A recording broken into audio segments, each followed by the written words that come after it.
देखिए, पब्लिक पागल नहीं होती। सबसे अहम होता है पब्लिक को पागल बनाना बंद कीजिए। अगर आपको चेयरपर्सन की कुर्सी पे बिठा के पब्लिक की जिम्मेवारी दी गई है तो पब्लिक की जिम्मेवारी को समझते हुए उसे निभाइए। इतिहास से जुड़ा हुआ है हमारा कुरुक्षेत्र। लेकिन अगर हम कुरुक्षेत्र की बात करें तो कुरुक्षेत्र के हालात एक गांव से भी बदतर किए हुए हैं। तो इतिहास में दर्ज कुरुक्षेत्र देखने लायक ही नहीं छोड़ा। सभी दोस्तों को नमस्कार। दोस्तों, सच के साथ सुभाष सैनी। सीधी तस्वीरें यदि मैं बताऊं तो मैं कुरुक्षेत्र से सीधी लाइव तस्वीरें आप सभी दोस्तों को दिखा रहा हूं। जितने मेरे मित्र इस वीडियो के साथ जुड़े उन सभी से मेरी प्रार्थना कि आपने अंत तक वीडियो के साथ बने रहना है। और आज यहां बात रहेगी, मुद्दों से जुड़ी बात रहेगी, क्योंकि सरगर्मियां दोस्तों अब तेज हो चुकी है और कुरुक्षेत्र के अंदर तो सरगर्मी ज्यादा ही तेज है। और मैं आपको बताऊं तो मेरे साथ जो अभी पैनल में जुड़ेंगे तनुजा जी हैं, जेबीटी बीए और बीएड शिक्षित जो है उम्मीदवार हैं। उसके अलावा सर्व जातीय उम्मीदवार हैं। 36 बिरादरियों का जो समाज है उसका साथ इनके साथ है।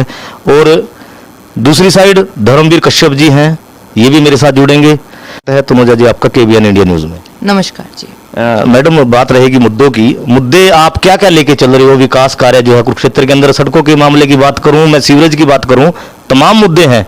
क्योंकि चेयरमैन का आप इलेक्शन लड़ रहे हो और लोगों की उम्मीदें एक चेयरमैन से हमेशा रहती है कि वो विकास क्या क्या करवाएंगे। आप क्या लेके चल रहे हो लोगों के लिए?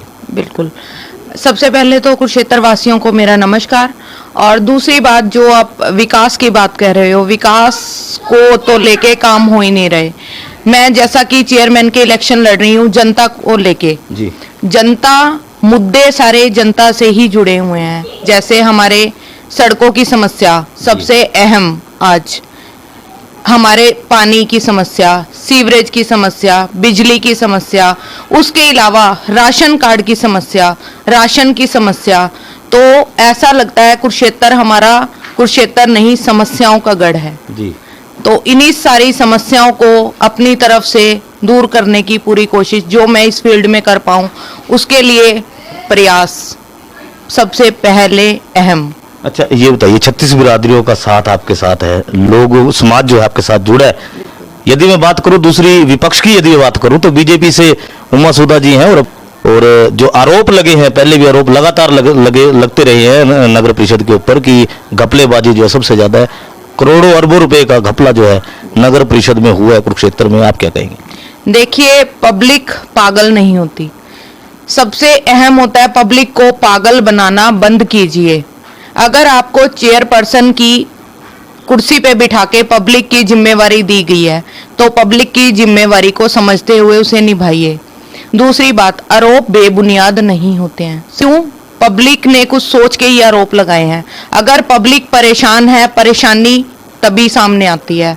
और पब्लिक की परेशानियां घरेलू नहीं है, पब्लिक परेशान है जिसका लिए उनका हक बनता है। सड़कों से परेशान है, बिजली से परेशान है, राशन से परेशान है, जो डॉक्यूमेंट्स होते हैं, डॉक्यूमेंट्स के लिए लोग इतने परेशान हैं। ये सारा कार्य उनके अंतर्गत आता है चेयरपर्सन के। अगर वो काम सही नहीं हो रहे, पब्लिक में जो है अग्रेशन उसी के कारण है, इसीलिए आरोप लगाए जा रहे हैं। दोस्तों, मैं आपको यहाँ याद करवा दूं, कुरुक्षेत्र की धरती जो है महाभारत की धरती इसको कहते हैं। कौरव पांडवों का युद्ध जो है यहाँ पर हुआ था और तमाम लोग विदेशों से लोग यहाँ पर्यटन के लिए आते हैं। वही बात पर्यटन की यहाँ पे रहेगी, क्योंकि सड़कों की एक सड़क तो पिछले 7 साल से नहीं बनी। और विधायक के कई बार बहुत से चैनल जो है लाइव लगातार उसी सड़क से हुए हैं, क्योंकि एक ही सड़क से पूरा कुरुक्षेत्र जुड़ा हुआ है। परंतु अब जो है तैयारी कर रखी है, विधायक साहब भी कहते हैं कि मान लो सड़क अब मैं बना दूंगा, मेरी जिम्मेवारी है। क्या कहेंगे आप, क्योंकि मौतें भी कई हुई है उस सड़क पे? बिल्कुल बिल्कुल। देखिए, सड़क बनाना उनका काम है, उनकी जिम्मेवारी बनती है। वो सड़क को नहीं बना रहे। जैसा कि आपने कहा, महाभारत हुई यहाँ, इतिहास से जुड़ा हुआ है हमारा कुरुक्षेत्र। लेकिन अगर हम कुरुक्षेत्र की बात करें तो कुरुक्षेत्र के हालात एक गांव से भी बदतर किए हुए हैं। तो इतिहास में दर्ज कुरुक्षेत्र देखने लायक ही नहीं छोड़ा। हमने यहाँ पे ऐतिहासिक जगहों को दिखाना उन्हीं सड़कों के माध्यम से है। सबसे पहले वो ठीक होनी चाहिए। अगर वो बनने में इतना ज्यादा टाइम लग रहा है तो पब्लिक को इसका जवाब दें। क्यों में उनका जवाब आता है ठेकेदार भाग गया। अगर ठेकेदार का भागना एक कारण होता है, ठेकेदार घरों के भी भागने चाहिए, जो कोठियां बन रही हैं उनके भी भागने चाहिए, जो अन्य कंस्ट्रक्शन से रिलेटेड काम हो रहे हैं उनके भी भागने चाहिए। सिर्फ एक सरकारी सड़क बनने में ही ठेकेदार क्यों भागता है? अच्छा ये बताइए, समस्याएं बहुत हैं क्योंकि लोगों का चेयरमैन के ऊपर, पुराने जो चेयरमैन रहे हो मसूदा जी, उनके ऊपर आरोप भी लगातार रहा है कि गलियों के अंदर जो है साफ सफाई की व्यवस्था नहीं है, कचरे का उठान नहीं है। बिल्कुल समस्याएं हैं, तभी वो सामने आ रही हैं। दूसरी बात, चेयरपर्सन होते हुए बंदे एक व्यक्ति की जो चेयर पे बैठा है उसकी जिम्मेवारियां क्या बनती हैं? सफाई की उचित व्यवस्था, सड़कों का विकास, विकास के नाम पे खेल नहीं, विकास के नाम पे खेल रचा जा रहा है। आज बन रही हैं, कल बन रही हैं, परसों बन रही हैं, क्यों? सरकारी काम है, तरीके से करो उसको, ज़रूरत है उसकी। हमें रहना यही है, हम कुरुक्षेत्र में रहते हैं, कुरुक्षेत्र को धर्म स्थल माना जाता है, लेकिन कुरुक्षेत्र का हालात क्या कर रखे हैं? हमने कुरुक्षेत्र के प्रति हमारी जिम्मेवारी बनती है एज अ नागरिक, लेकिन उन्हें ये जिम्मेवारी सरकारी तौर पे भी दी गई है, तब भी वो निभा नहीं पा रहे हैं। अच्छा एक बात और है, क्योंकि मैं लगातार देख रहा हूँ कि आप लगातार लोगों के बीच में जा रहे हो, हर रोज किसी न किसी वार्ड में आप जा रहे हो, लोग अपनी समस्याएं आपको बता रहे हैं। बिल्कुल समस्याएं हैं तभी बताई जा रही हैं। देखिए, मैं सुबह निकलती हूँ, शाम को आती हूँ, सुबह से शाम के अंतर्गत इतने ज़्यादा टाइम में समस्याओं के अलावा और कुछ ना मिलना कुरुक्षेत्र की तरक्की को रोक रहा है। कुरुक्षेत्र की तरक्की बहुत ज़रूरी है, उसके बारे में किसी ना किसी को तो सोचना ही होगा। तो अपनी तरफ से देखिए, पूरी कोशिश मेरी यही है कि मैं चेयरपर्सन के चुनाव लड़ूंगी, कोशिश करूंगी उसको जीतने की, और पब्लिक ने अगर ये मौका दे दिया तो कुरुक्षेत्र का विकास होके रहेगा, इसे कोई भी नहीं रोक पाएगा। जी, मेरे साथ धर्मवीर जी भी हैं। कश्यप साहब, सबसे पहले स्वागत है आपका केबीएन न्यूज़ में।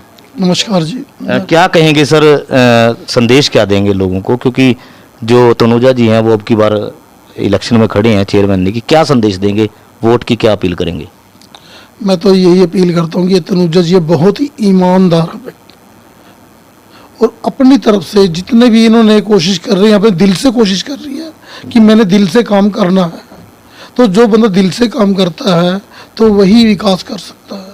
मैं तो ये चाहता हूँ, और मैं भी यही चाहता हूँ कि हम दिल से काम करें, एक एक पैसा पब्लिक का पब्लिक पे ही लगाएं, पब्लिक पे ही खर्च करें, तो तभी विकास होएगा। अगर हम सोचेंगे तो तभी काम होएगा, अगर हम ही गलत सोच में काम कहाँ होएगा? जो पहले नेता बैठे हैं वो अपने बारे में सोचते हैं, अमीरों के बारे में सोचते हैं, गरीब जनता कहाँ जाएगी? अच्छा तनुजा जी, एक बात और है, क्योंकि एमसी तो बन जाते हैं, इलेक्शनों में जीत जाते हैं लोग, आरोप एमसीओ के ऊपर ये रहता है लगातार कि कभी भी एमसी जो है गली की सूदी नहीं लेता, कभी मोहल्ले में नहीं आता। यदि आने वाले समय में आप चेयरमैन यहाँ से जनता चुनती है आपको, क्या विश्वास दिलाएंगे उन एमसीओ के बारे में भी जो आने वाले समय में जो है सत्ता का सुख भी भोगेंगे कुरुक्षेत्र के अंदर से? उनके लिए क्या हिदायत आप जारी करेंगे, क्या लोगों को आप गाइड करेंगे? देखिए, सबसे अहम हिदायत जो दी जाती है वो होती है पब्लिक का विकास, अपने शहर का विकास, जिम्मेवारियां समझना और उन्हें निभाना। ये सब कुछ उन्हें बताया जाएगा कि ये सब कुछ करना, पब्लिक का ध्यान रखना उनकी जिम्मेवारी का सबसे अहम हिस्सा है। जिस तरह से हम अपने घर में अपनी जिम्मेवारियों को समझते हुए सारी जिम्मेवारियों को निभाते हैं, उसी प्रकार पब्लिक ने अगर हमें चुना है तो पब्लिक ने एक विश्वास के साथ चुना है, हमें उनका वो विश्वास नहीं तोड़ना है। और इसी विश्वास को कायम रखते हुए, पब्लिक की सेवा करते हुए, पब्लिक के कामों को करते हुए, किसी को भी शिकायत का मौका हमसे ना हो, इसकी पूरी पूरी कोशिश करनी है, कामयाब कोशिश। लोगों को क्या संदेश देंगे जो आपको कुरुक्षेत्रवासी देख रहे हैं आने वाले समय के लिए? देखिए, कुरुक्षेत्र वासियों का प्यार मेरे लिए बहुत ज़रूरी है, उनका विश्वास मेरे लिए बहुत ज़रूरी है। अगर वो विश्वास करते हैं, उनके विश्वास पर खरा उतरना मेरी जिम्मेवारी है।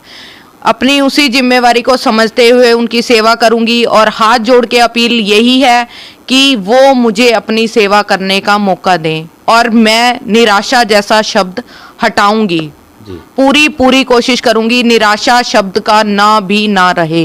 अच्छा, एक बात और है जो लोगों के मन में है कि आपने पार्टी के थिम्बल से चुनाव लड़ रहे हो, इनेलो पार्टी से, तो ये क्यों, वजह क्या थी? पार्टी देखिए, देखा जाता है कि काम करने वाला कौन है। मुझे राजनीति में आने का मेरा सबसे अहम कारण क्या था? पब्लिक की समस्याएं। हमें सिर्फ ये देखना होता है कि हमें किससे जुड़ना है। इनेलो पार्टी से जुड़ने का देखिए सबसे मेरा मेन उद्देश्य है मेरे घर के बड़े बुजुर्ग, उन्हीं की सलाह से ज्वाइन की है पार्टी, उन्हीं की सलाह से चलना है आगे। और इनेलो पार्टी के बारे में पूरी जनता बहुत अच्छे से जानती है। उन्होंने हमारे गरीब वर्ग को लेके, बेरोजगार वर्ग को लेके, जो हमारी और सरकारी स्कीम है कन्यादान राशि, जच्चा बच्चा योजना, वो इनेलो पार्टी की वजह से ही शुरू हुई थी। अगर वो शुरू ही ना होती तो उनमें बढ़ोतरी कैसे होती? तो मैंने सच का दामन पकड़ा है। जैसा कि अभय जी के बारे में बोला जाता है, अभय सत्य है। इस बात में बिल्कुल भी झूठ नहीं है। वो जो कहते हैं वो करके दिखाते हैं। तो यही मेन कारण है इनेलो पार्टी से जुड़ने का, उन्हीं की कार्यप्रणाली को अपनाने का, उन्हीं के कदमों को अपनाते हुए आगे बढ़ने का। दोस्तों याद करवा दूं मैं इनेलो के बारे में, देवीलाल जी थे जो उन्होंने अपने समय में जो है एक बहुत बड़ा काम हरियाणा वासियों के लिए किया, और वो काम था पेंशन का। बुजुर्गों को पेंशन जो आज मिल रही है, ये ताऊ देवीलाल जी की देन है। उन्हीं के बारे में और उन्हीं की पार्टी से अब की बार तनुजा जी जो है वो इलेक्शन कुरुक्षेत्र से लड़ रही है चेयरमैनी का। तो अंत में मैं एक बार फिर वही बात कहूंगा, क्या अपील आप लोगों से करेंगे? अपील है सिर्फ मेरे साथ देने की। पब्लिक से अपील करती हूँ, हाथ जोड़ती हूँ कि वो मेरा साथ दें ताकि मैं कुछ कर पाऊँ उनके लिए, और करना चाहती हूँ, ये मेरा दृढ़ निश्चय है और मैं इसे करूँगी। जी धर्मवीर जी, आप क्या अपील करेंगे पब्लिक से? मतलब पब्लिक से ही अपील करता हूँ कि वो हम पर विश्वास करे। जी। ये ताऊ देवीलाल की पार्टी है और ताऊ देवीलाल की ही नीतियों पे हम चल रहे हैं। जी। कोई भी बेईमानी का काम इसमें नहीं होगा। हो सके हम उल्टा अपने से जो हमारी जो पर्सनल सेवाएं हैं, 2 ई रिक्शा देंगे जी। हर वार्ड में, डिस्पेंसरी खुलवाएंगे, पानी का एक नल लगवाएंगे और एम्बुलेंस की सुविधा देंगे अपनी तरफ से, जी। जो हमारी पर्सनल सुविधा है। मैं तो पब्लिक से यही कहता हूँ और हाथ जोड़ के विनती करता हूँ कि वो तनुजा जी का साथ दें। ये एक सत्य की लड़ाई है, एक धर्म की लड़ाई है। अब ये पाप की नगरी बन चुकी है, इसमें एक सत्य की लड़ाई और धर्म की लड़ाई है। धर्म की लड़ाई में धर्म की ही जीत होनी चाहिए। मैं तो यही कहूँगा पब्लिक से, आप धर्म का साथ दें। जी, तो धर्म का साथ दें। जितने मेरे मित्र इस वीडियो के साथ जुड़े उन सभी का धन्यवाद दोस्तों। अगले लाइव तक बने रहे सुभाष सैनी के साथ।